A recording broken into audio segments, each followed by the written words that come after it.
Hi all. இது வந்து நேற்று எடுத்த vlog தான். காலையில் பார்த்தீங்க அப்படின்னா கஞ்சி மாவுக்கு அரைச்சி வச்சுருக்கேன்.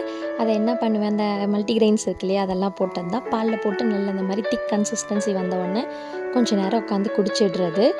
ஏன்னா இப்போ தம்பிங்களெல்லாம் ஸ்கூலில் கிளப்பணுன்னு சீக்கிரம் கிளம்புறோமா, காலையில் சாப்பிடவும் முடியல. அதனால் அதை குடிச்சிட்டு அதுக்கப்புறமா குளிச்சுட்டு வந்து கொஞ்சம் நேரம் ஜேர்னல் உட்காந்து எழுதுவேன். என்னென்ன பிளான் பண்ணோம் அப்படின்னு பண்ணிவிட்டு அதுக்கப்புறமா சாப்பிட்லாம் அப்படின்னு சொல்லிட்டு இட்லி சாம்பார் தான் காலையில் பிரேக்ஃபாஸ்ட்டுக்கு வச்சுருந்தேன். அதை எடுத்துகிட்டு அவங்கள அனுப்பிட்டு பொறுமையாக உட்காந்து சாப்பிட்டேன். இது வந்து செஞ்ச உடனே எடுத்து வச்ச வீடியோ இப்போ காட்டுறதுக்காக இந்த இது பண்ணியிருக்கேன்.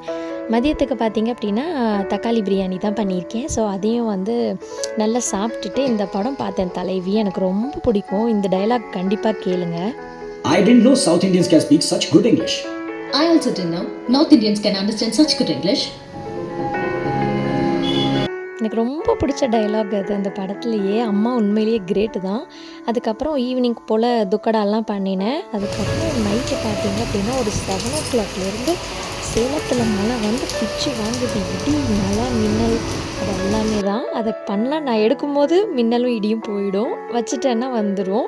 அதுக்கப்புறம் நைட்டு பார்த்தீங்க அப்படின்னா பணியாரம். இதை வந்து பீட்ரூட் அரைச்சி ஊற்றிட்டேன் தோசை மாவில்.